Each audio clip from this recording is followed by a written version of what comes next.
فرمایا نماز کی عادت ڈال لو نا، ہر حاجت میں مصلی پہ آ جاؤ، اپنی حاجت نماز کے ذریعے اللہ کے سامنے رکھو۔ ایک بدو طواف کر رہا تھا، یا اللہ تجھے پتہ ہے نا میں بھی بھوکا ہوں اور میری اونٹنی بھی بھوکی ہے۔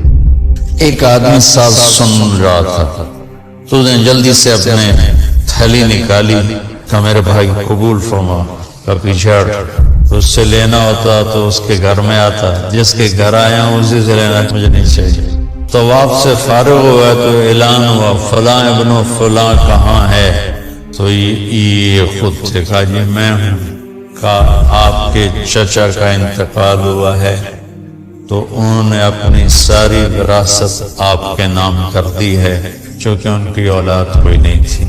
تو 1 منٹ میں اللہ تعالیٰ نے قبول فرمایا۔ ہشام بن عبد الملک اور سالم بن عبداللہ بن عمر بیت اللہ کا طواف فرما رہے تھے، تو ہشام نے کہا سالم کوئی ضرورت تو بتاؤ، تو وہ کہنے لگے اللہ کے گھر میں ہو کر میں اللہ کو نہ بتاؤں تمہیں بتاؤں، کتنے شرم کی بات۔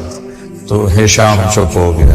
تو جب دونوں باہر نکلے تو ہشام نے کہا اچھا اب تو بولیے کوئی ضرورت بتائیں، تو سالم بن عبداللہ بن عمر حضرت عمر کے پوتے کہنے لگے کیا بتاؤں، دنیا کی یا آخرت کی؟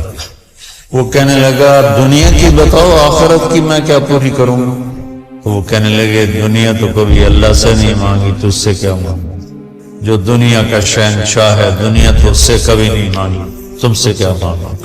تو میرے عزیزو سارے قرآن کا خلاصہ یہ 2 لفظ ہیں، ایاک نعبد۔ امت اللہ کے سامنے سر جھکاتی، صرف نماز کے اندر نہیں ہے ایاک نعبد، پوری زندگی ایاک نعبد۔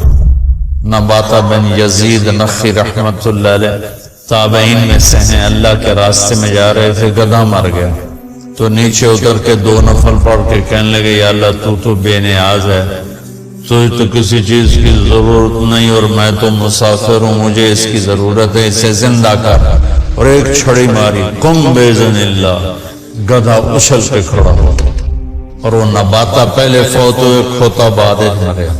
ایسی دعا قبول ہوئی۔